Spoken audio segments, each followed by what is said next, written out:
Hello and welcome to Elevate. Today we are going to talk about something that could completely transform the way you see yourself. We are going to discover what God says about who you really are. Not what the world says, not what your past says, but what the Creator of the universe declares over your life. Our main scripture for today's video comes from Ephesians chapter 2, verse 10. Which says in the New International Version, "For we are God's handiwork, created in Christ Jesus to do good works, which God prepared in advance for us to do." Right now, wherever you are in life, whatever you are facing, we want you to know that you are not here by accident. You were not randomly put together. You were not a mistake. You were carefully, intentionally, and beautifully designed by the God who created the stars, the mountains, and the oceans. The same God who spoke the universe into existence took special care in creating you. And today we are going to unpack what it means to be God's masterpiece, created in His image, filled with purpose, and deeply loved beyond measure. So settle in, open your heart, and let God's truth speak directly to who you are. Many people today walk through life feeling invisible. They feel like they do not matter, like their lives have no real significance, like they are just going through the motions day after day without any clear direction or purpose.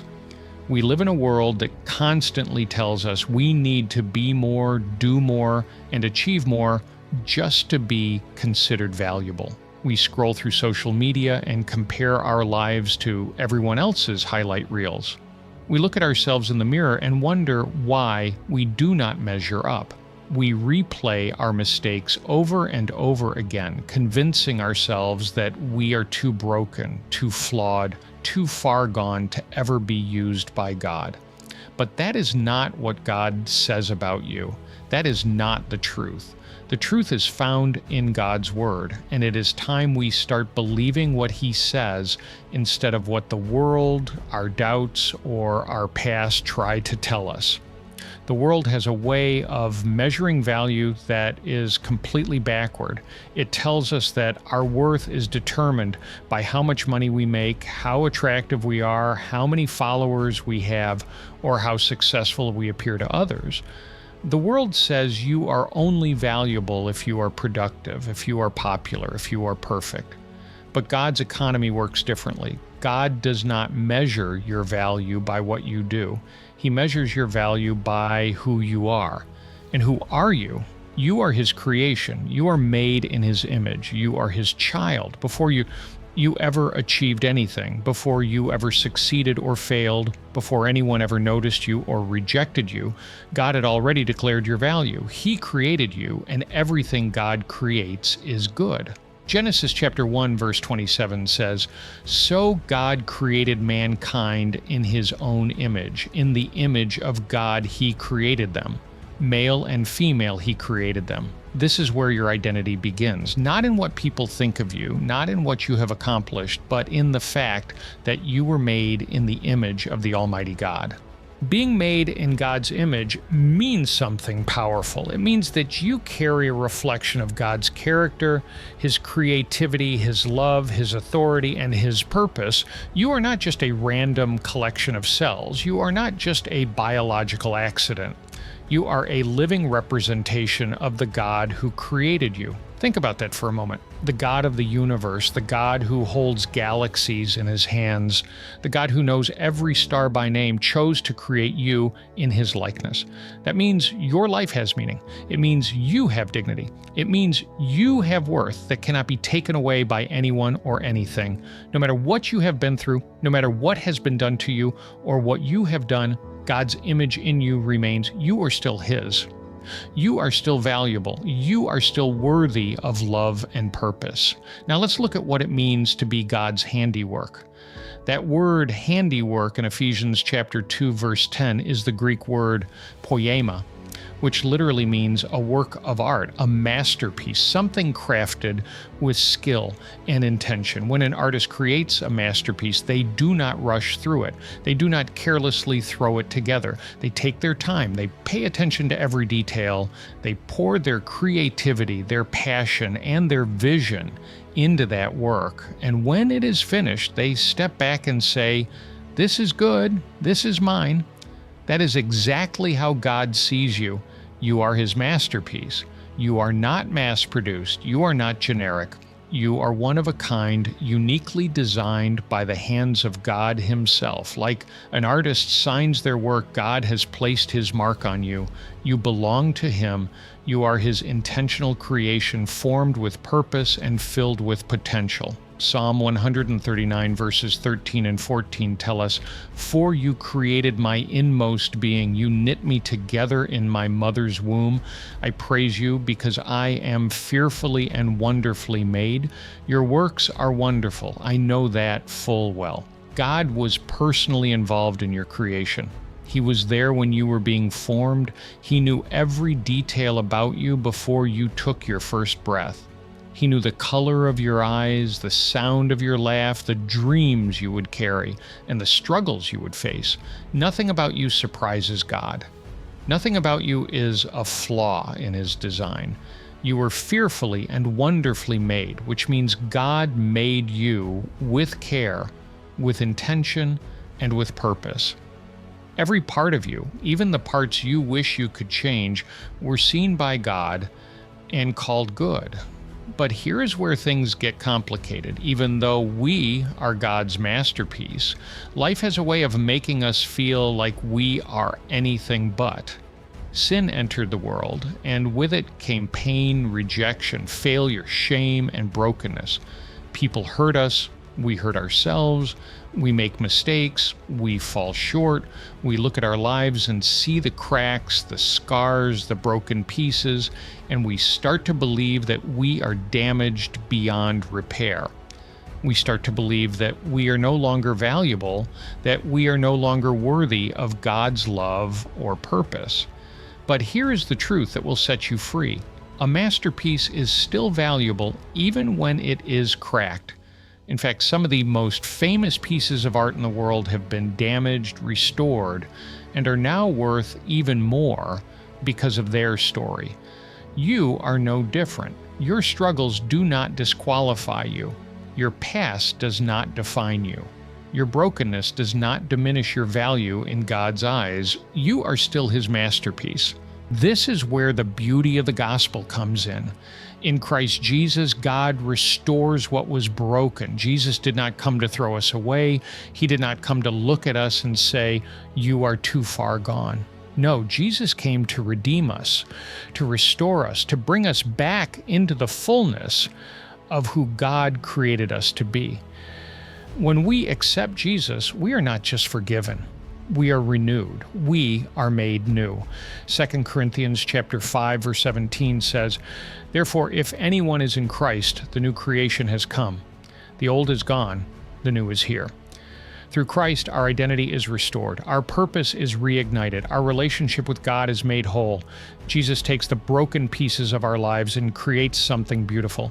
He does not see you as damaged goods. He sees you as His beloved child, worth dying for, worth saving, worth restoring. And here is something incredible. Ephesians chapter 2, verse 10 does not just say that we are God's handiwork. It also says that we were created in Christ Jesus to do good works, which God prepared in advance for us to do. Did you catch that? God did not just create you and leave you to figure out your purpose on your own. He prepared good works for you before you were even born. Your life has meaning beyond what you can see right now. Every season you go through, every challenge you face, every victory you experience, it is all shaping you for something greater. God has a plan for your life, and it is good. It is purposeful. It is intentional. You are not wandering aimlessly. You are being led by a God who knows exactly where you are going and what you are becoming. Isaiah chapter 64, verse 8 reminds us, "Yet you, Lord, are our Father. We are the clay, you are the potter, we are all the work of your hand. This verse reassures us that God is still shaping us. Even if you feel unfinished, even if you feel like you are still a work in progress, that is because you are. The potter has not stopped working on his masterpiece. God is not done with you yet. Every delay, every struggle, every moment of waiting is not a sign that God has forgotten you. It is part of the process. It is part of how God is molding you, refining you, and preparing you for what He has called you to do. Trust the process, trust the potter. He knows what He is doing, and He is making something beautiful out of your life. So what does it mean to live as God's masterpiece? It means that you stop seeking approval from people and start walking confidently in your God-given identity. It means that you stop letting your past define you and start letting God's truth shape you. It means that you wake up every day knowing that you are loved, valued, and created with purpose. It means that you stop comparing yourself to others because God did not create you to be like anyone else. He created you to be you, and that is more than enough. When you know who you are in God, you live differently. You speak differently. You think differently. You carry yourself with confidence, not because of what you have done, but because of whose you are. No matter where you are in life right now, no matter what you are facing, no matter how broken or lost you may feel, remember this: you are God's masterpiece. You were created in His image. You are loved beyond measure. You are filled with purpose, and God is still shaping you, still working on you, still using your life for something greater than you can imagine. Do not let the world tell you who you are. Do not let your past tell you what you are worth. Listen to what God says. You are His handiwork. You are His beloved child. You are His masterpiece. Before we close, we want to invite you to write in the comments section below. We want to hear from you. Type out, "I am God's masterpiece," or "I am created with purpose," or simply, "I am loved by God." Let your declaration be a reminder to yourself and an encouragement to others who are reading. Your words have power, and your testimony matters. Let's fill this space with faith, hope, and the truth of who we are in Christ. And as we come to the end of our time together, we want to invite you into a moment of prayer. This is not just a prayer of words. This is a prayer of surrender, of faith, of believing that God can do in your life what only He can do. So if you are ready, wherever you are right now, pray with us. Heavenly Father, thank you for reminding us today that we are not accidents. Thank you for creating us in your image and calling us your masterpiece.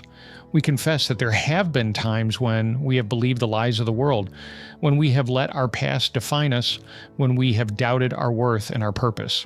But today we choose to believe what you say about us.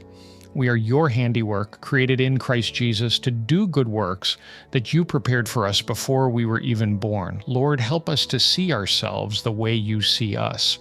Heal the broken places in our hearts. Restore what sin and pain have distorted.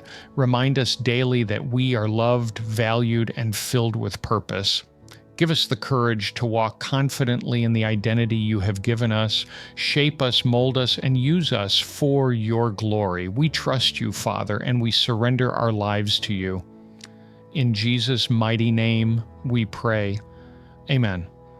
Here is something to remember as you go about your day. God did not make a mistake when He made you. You are exactly who He intended you to be, and He is not finished with you yet. You are His masterpiece, and your story is still being written. Have a great day, and God bless.